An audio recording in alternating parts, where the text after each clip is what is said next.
बिस्मिल्लाहिर्रहमानिर्रहीम। अस्सलाम वालेकुम नाज़रीन, फ़िदा आदिल आपकी खिदमत में हाज़िर है।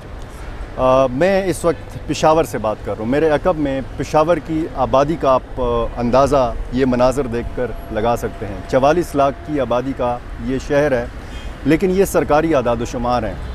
यहाँ पर 70 लाख से ज़्यादा लोग आबाद हैं, जिनका इंदराज जो है सरकारी कागज़ात में नहीं है। ऐसे शहर में जब कोई वारदात होती है तो पुलिस के लिए बहुत मुश्किल हो जाता है उस वारदात तक पहुंचना, उस वारदात के मुलज़िम या मुजरिम तक पहुंचना।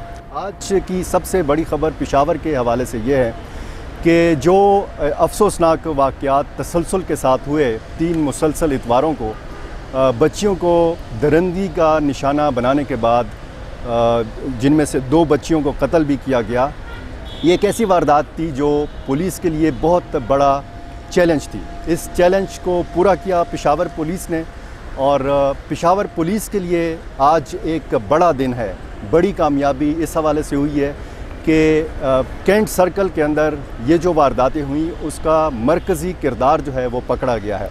इस मरकज़ी किरदार तक पुलिस पहुंची कैसे है, पुलिस ने इतनी मेहनत की, किस तरीके से की, साइंसी खतूत के हवाले से तफ्तीश की गई, और इस तफ्तीश के बाद फिर पता चला कि जो 100 से ज़्यादा अफराद पकड़े गए थे, उनमें से एक मुलज़िम ऐसा था कि जिस पर शक था। उसी हवाले से फिर तफ्तीश जो है वो घूमती रही, और इसके लिए कितने CCTV फुटेजेस का इस्तेमाल किया गया, कितने घंटों की जो है फुटेजेस देखी गई, अंदर के जो इंकशाफात हैं इस केस के वो क्या हैं। आज मीडिया के सामने इस मरकज़ी किरदार को पेश किया गया, लेकिन उसका चेहरा छुपा हुआ था। इस ढके हुए चेहरे से हम निकाब उतारेंगे आज के इस प्रोग्राम में, और मेरे साथ शरीक हैं रोज़नामा आज पेशावर के माया नाज क्राइम रिपोर्टर जनाब एहसन आवान साहब। एहसन साहब, बहुत शुक्रिया। इस केस तक पेशावर पुलिस कैसे पहुंची, वो आदाद-ओ-शुमार ज़रा हमारे साथ शेयर कीजिएगा कि अगर ये सारा CCTV फुटेजेस के बाद ये चीज़ सामने आई है तो क्या सिर्फ़ इसमें CCTV फुटेजेस का किरदार था या मज़ीद भी कोई तरीका इस्तेमाल किया पेशावर पुलिस? भाई, जैसे कि आपने बात की कि ये एक असाब शिकन वाक़यात थे उन वालिदैन के लिए भी जिनकी बच्चियां मुतासिर हुई। जैसे आपको मालूम है 5 किलोमीटर मुरब्बा पर मुहित कैंट सर्कल है। कैंट सर्कल में 3 जुलाई को रेलवे कॉलोनी में 11 साल बच्ची के साथ जिनसी ज़्यादती की गई, फिर उसका गला दबाकर उसको कत्ल कर दिया गया। 3 जुलाई के बाद ईद उल अज़हा के पहले रोज़ जो नोथिया फाटक है गुलबर्ग में, वहाँ पे एक रिहायशी फ्लैट है, उसकी जो बेसमेंट है तहखाने में 5 साल बच्ची के साथ ज़्यादती हुई। फिर अगली इतवार यानी 17 जुलाई को इसी नोथिया फाटक से आप थोड़ा सा FC जो हेडक्वार्टर है उसके सामने एक इलाका है कालाबाड़ी, पावर हाउस कॉलोनी है, वहाँ पर 7 साल बच्ची को इसी तरह दरिंदगी का निशाना बनाया गया और फिर उसको भी कत्ल कर दिया गया। चूँकि पेशावर पुलिस के लिए ये एक बहुत बड़ा चैलेंज था। ये सिर्फ हमारे पेशावर की सतह पर नहीं बल्कि मुल्क और इंटरनेशनल सतह पर इस वाक़यात की गूंज सुनाई दी गई, और इंतहाई परेशान कुन लम्हात थे। लेकिन हमारी पेशावर की जो पुलिस है उन्होंने इंतहाई मेहनत के साथ इंतहाई टेक्नोलॉजी इस्तेमाल की। जैसे कि आपको बताऊँ, CCTV फुटेज तो 2000 घंटों पर मुहित CCTV फुटेज की छानबीन की गई, 2000 घंटों पर। इसी तरह 23,000 मोबाइल नंबरों की जो है ना उन्होंने रिकॉर्ड निकाला। जियो फेंसिंग जब की तो 23,000 नंबरों में से जो 2000 घंटों पर जो मुहित फुटेज थी, उसकी पहली CCTV फुटेज जो है वो अशनगरी BRT स्टेशन से ली गई। अच्छा। सुबह 8 बजे का टाइम था, 8 बजकर कुछ 15 मिनट या 16 मिनट का टाइम था। वो अशनगरी BRT से गुज़रा, फिर ऊपर आया, फिर दोस्त तक पैदल गया। जब पैदल गया वहाँ पर इसको एक बंदा मिला जिसका मैं यहाँ पे आपको रोकूंगा। पहली फुटेज BRT की ली गई। जी हाँ। पहली फुटेज से ही अंदाज़ा लग गया कि ये मुलज़िम है, क्योंकि आम फुटेज से तो पता नहीं लगता कि एक बंदा जो गुज़र रहा है या किसी गाड़ी में सवार है, फुटेज से तो पता नहीं चलता कि ये मुलज़िम है या ये मुजरिम है। पहले किसी पे शक का इजहार हुआ कि ये मुलजिम हो सकता है, फिर उस मुलजिम के पीछे जाके फुटेजेस का जो है वो जायज़ा लिया गया, ऐसा ही है कि नहीं अंधाधुंध तरीके से सिर्फ फुटेजेस देख स्टार्ट में ईद उल अज़हा के रोज़ मामूली थोड़ा सा एक फुटेज कैमरा लगा था, चूँकि दुकानें बंद थी, ईद का दिन था, तो वहाँ पे एक कैमरा लगा था, तो थोड़ा सा साइड से इस मुलजिम का चेहरा नज़र आ गया था पुलिस को। वहाँ से क्लू मिला, क्लू मिलने के बाद इन्होंने वो फुटेजेस देखते रहे, तो इसी हुलिये का एक शख्स जो नगरी BRT से गुज़र रहा था। अच्छा। तो पुलिस को शक हुआ कि ये जो मौके पे मुलजिम खड़ा है, अब मुलजिम ही हुआ, तो इसका मुशाबियत जो है ये BRT स्टेशन से जो बंदा गुज़र रहा है इसके साथ काफ़ी मैच कर रही है। फिर पुलिस को शक इसी पे हुआ कि ये मुलजिम यही है जो BRT स्टेशन से गुज़र रहा है। होते होते जैसे ही वो जब फिर दोस्त पहुंचा, वहाँ पर इसको एक दूसरा बंदा मिल गया, उसके साथ इसने बातचीत की, इन्होंने एक टैक्सी वालों से बात की, लेकिन जब टैक्सी के सदर जाने के लिए, लेकिन जब MPA हॉस्टल पहुँचे तो ये लोग टैक्सी के बजाय रक्शे में सवार थे। फिर बिलोर प्लाजा के बाहर एक कैमरा लगा था, वहाँ पे देखा इसी मुशाबियत का बंदा रक्शे से उतर रहा है। पुलिस को उसका जो शक था वो यकीन में बदल गया कि भाई यही मुलजिम है, इसी ने ये वारदात की है, क्योंकि पहले दो जो वाक़यात हुए थे उसमें कोई क्लू नहीं मिला था। ये जो पहला क्लू मिला था जिसमें थोड़ा सा चेहरा उसमें दिख रहा है, उसके बाद इस मुलजिम को गिरफ़्तार किया गया या पहले से गिरफ़्तार जो लोग थे उनमें से इनको तलाश किया गया? ये नहीं, इस तरह नहीं हुआ। जैसे ही रेलवे ये कालाबाड़ी वाक़या हुआ, पुलिस मौके पर पहुंची। चूँकि आज जब प्रेस कॉन्फ्रेंस हुई है तो पुलिस ने यही मौक़िफ़ इख्तियार किया है कि जो रेलवे कॉलोनी वाला वाक़या हुआ था उसमें वाक़या चूँकि क्राइम सीन जो शवाहिद थे, जो एविडेंस थे, वो हमें नहीं मिले। अच्छा। रेलवे कॉलोनी के, चूँकि बच्ची को वो घर शिफ्ट कर गए थे। फिर इसके बाद जब नोथिया में रेलवे फाटक के पास जो वाक़या हुआ वो सुबह 11 बजे का वाक़या हुआ था, पुलिस को रिपोर्ट 4 बजे हुई, उसके शवाहिद भी नहीं थे। तीसरा वाक़या जब हुआ कालाबाड़ी में, उसके शवाहिद पुलिस को मिले, CCTV फुटेज वहाँ की मिली, क्राइम सीन ने वहाँ के जो शवाहिद थे वो इकट्ठे किए। ये मुलजिम इंतहाई शातिर इस पे भी था कि ये जब वारदात करता था तो उसके बाद अपना हुलियत तब्दील कर देता था। पहली वारदात में इसने सफ़ेद कलर की शलवार कमीज़ पहनी थी, जब वारदात करके निकलता है तो अपना चेहरा किसी कपड़े के साथ डाम देता है। फिर दूसरी वारदात में इसने उसी तरह शलवार कमीज़ पहनी हुई थी। तीसरी वारदात में इसने T-शर्ट और ट्राउज़र पहना हुआ था, ये अपने हुलिये चेंज करता था।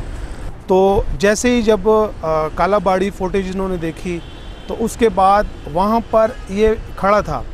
हमारी जो तफ्तीशी टीम से बात हुई तो वो कह रहे थे जब हम आए मौके पे पहुँचे तो ये वहाँ पे खड़ा, और ये इसको हमने शक की बुनियाद पे उठाया था। अच्छा। इस वजह से कि इसने वहाँ पर किसी को कुछ मालूम नहीं था कि यहाँ पे क्या हुआ है, पुलिस क्यों आई है।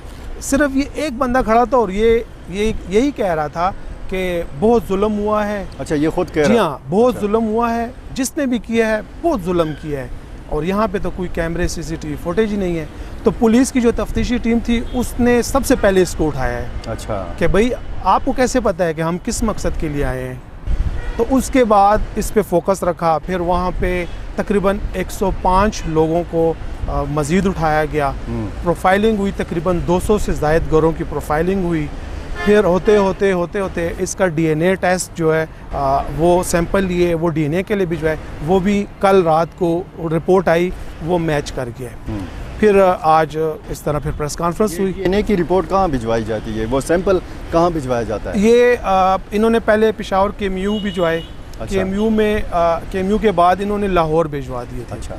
फिर पेशावर पुलिस और पंजाब गवर्नमेंट के साथ वो राब्ते में रही कि ये इंतहाई अहम नौयत के वाक़यात हुए हैं और ये DNA रिपोर्ट हमें जल्द अज जल्द दी जाए, चूँकि DNA पे काफ़ी टाइम लगता है। इनको कहा गया था कि तकरीबन महीना 1.5 महीना लगेगा, लेकिन उन्होंने अपना असर व रसूख इस्तेमाल किया और वो रिपोर्ट इनको तकरीबन आज इन वाक़यात को 28 दिन हो गए हैं और 25 दिनों में ये तीनों वाक़यात ट्रेस हो गए हैं।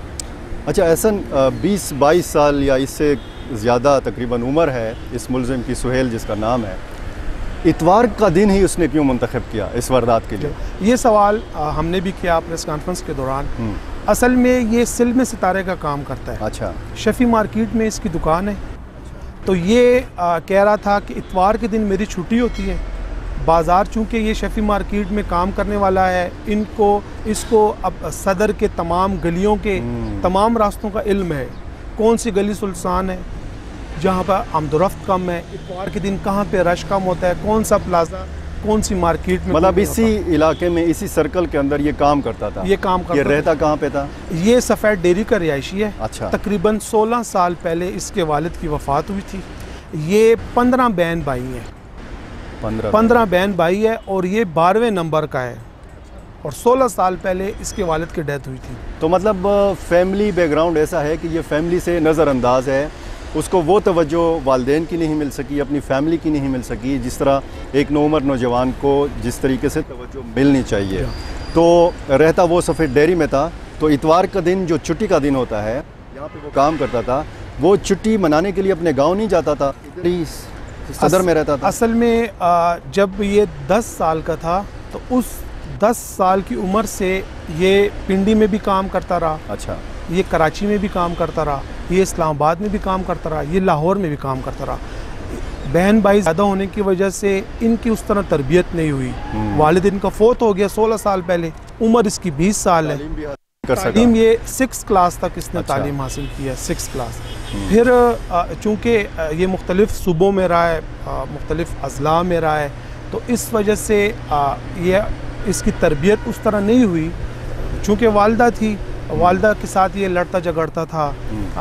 जब हमारी आज ऑफिशियल से बात हुई तो उनका यही उनका भी कहना था कि इसने 2 मरतबा अपनी वालदा पर भी हमला किया था। अच्छा। उसको मारने के लिए। तो जो जो इब्तदाई तफ्तीश है या जो पुलिस हुकाम से आपकी बात हुई है, इसका ज़हनी तवाज़ुन ठीक है? ज़हनी बीमार है ये। अच्छा। ज़हनी तवाज़ुन इसका थोड़ा ख़राब है। और क्योंकि ये इस किस्म की वारदातें तो कोई नॉर्मल इंसान नहीं कर सकता। बिल्कुल। फ़िदा भाई, मैं आपको बताऊं, इसने अपनी तरफ से नोथिया की जो प्लाज़ा है गुलबर्ग में, ईद उल अज़हा के रोज़ जो बच्ची के साथ खुशकिस्मती से वो बच गई। आज जब इससे सवाल हुआ तो इसने कहा हैरानगी से कि अच्छा वो जिंदा है, यानी मैंने तो उसको मार दिया था। अच्छा। जब इसने वारदात की तो ये 6 सेकंड में बच्ची को उठा के बेसमेंट की तरफ गया है। 6 सेकंड में 36 मिनट बाद ये बेसमेंट से ऊपर आया है, 36 मिनट बाद, और 46 मिनट बाद बच्ची जो है वो ऊपर आई है। अच्छा। 46 मिनट बाद जब बच्ची ऊपर आई तो वो इंतहाई बेहाल थी और सीढ़ियाँ भी नहीं चढ़ सकती थी। ऊपर से इसकी वालदा ने जब देखा है कि मेरी बच्ची बाहर पड़ी है और इंतहाई उस पे थी, तो फिर सारे लोग जमा हुए, वो आए, तो 6 सेकंड में इसने बच्ची उठाई और नीचे बेसमेंट में जाके उसको अपनी दरिंदगी का निशान। मैंने आपकी रिपोर्ट्स पढ़ी भी हैं, कुछ वीडियोस भी आपके देखी, उसमें आपने कहा कि जो 100 से ज़्यादा लोग गिरफ़्तार किए गए थे, उनमें एक मुलजिम ऐसा है, एक शख्स या एक नौजवान ऐसा है जो कभी रोने का ड्रामा करता है, कभी हंसने का ड्रामा करता है। ये वही मुलजिम? ये वही मुलजिम था। ये वही मुलजिम था। इसके साथ इसका एक सहूलतकार, पुलिस कह रही थी कि इसके साथ और मुलजिमान भी शामिल हैं, हो सकते हैं, ये पूरा एक गैंग हो सकता है। सीसीटीवी फुटेज में इसके साथ 2 बंदे देखे गए हैं। अच्छा। जब उनकी जियो फेंसिंग हुई तो एक बंदे का नाम निकला है उमर हयात, जो इसके साथ अशनगरी फिरदौस से रक्शे में सवार होकर सदर तक गया। सदर में वहाँ इन्होंने हलवा पूड़ी ख़रीदी। हलवा पूड़ी ख़रीदने के बाद वो अपने एक और दोस्त दाऊद जिसका नाम था, उसके साथ मोटरसाइकिल पर बैठ के चला गया। जब वो चला गया, पुलिस को शक था कि ये 3 लोग हैं। जियो फेंसिंग के बाद दाऊद को भी उठाया, उमर हयात को भी उठाया।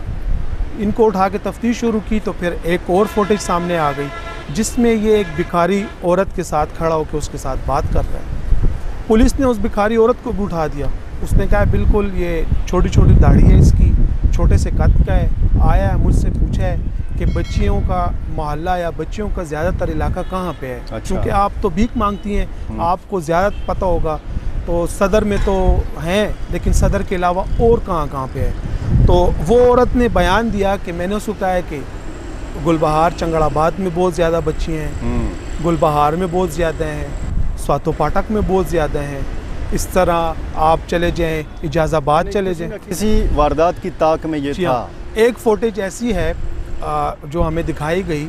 एक बच्ची स्टोर से निकलती है, ये उसकी ताक में बैठा होता है कि उसको मैं पकड़ूं। अच्छा। लेकिन उसके पीछे उसका वालिद आ रहा होता है। वो बच्ची पहले आती है, ये उधर ही खड़ा हो जाता है। फिर एक और फुटेज सामने आई जिसमें बच्ची चीज़ें लेकर जा रही थी, उसको इसने 6 सेकंड में बेसमेंट में उतारा और 36 मिनट बाद वो आया बेसमेंट से ऊपर। ठीक है। अब पुलिस क्या कह रही है कि इसका अगर गैंग हो सकता है, अगर पूरा एक दायरा हो सकता है, तो इसके जानने वालों को, इसके करीबी दोस्तों को भी पकड़ा जा सकता है या पकड़ा गया हो? इसका कोई करीबी दोस्त नहीं है। अच्छा। ये मोबाइल फ़ोन भी नहीं इस्तेमाल करता। अच्छा। इसके कोई रिश्तेदार इनके साथ कोई वो नहीं करते, ताल्लुक़ नहीं रखते, चूँकि ये मामू के घर में रहते हैं। अच्छा।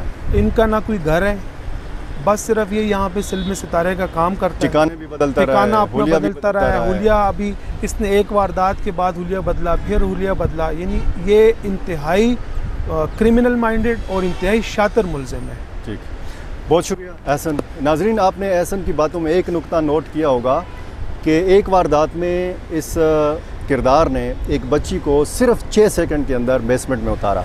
यानी हम अपने बच्चों को कहते हैं कि 5 मिनट के लिए भी घर से बाहर नहीं जाना, 5 मिनट के लिए भी हमारी नज़रों से ओझल नहीं होना। किसी दुकान में भी जाना है तो किसी अपने बहन भाई के साथ जाना है, अकेले नहीं जाना। लेकिन यहाँ पे इस केस में आप सुन रहे हैं, आपने सुना कि 6 सेकंड के अंदर एक मुजरिम जो है एक बच्ची को बेसमेंट के अंदर ले जाने में कामयाब हो जाता है। तो सेकंड का आपने ख़याल रखना है। पेशावर पुलिस की इस कामयाबी के बाद हम बनता है कि हम मुबारकबाद दें पेशावर पुलिस को। लेकिन अब ये ज़िम्मेदारी सिर्फ पुलिस की नहीं है, हुकूमत की नहीं है, ये हमारी और आपकी ज़िम्मेदारी है, वालिदैन की ज़िम्मेदारी है, और जो बाशऊर तबका है, जो हमारे मुआशरे में बाशऊर तबका है, ये उसकी ज़िम्मेदारी है कि इस हवाले से शऊर बेदार किया जाए। वालिदैन अपने बच्चों का ख्याल रखें, सेकंड का ख्याल रखें, क्योंकि अगर हम ख्याल नहीं रखेंगे तो इसी तरह की वारदातें खुदा न खास्ता होती रहेंगी। बहुत शुक्रिया।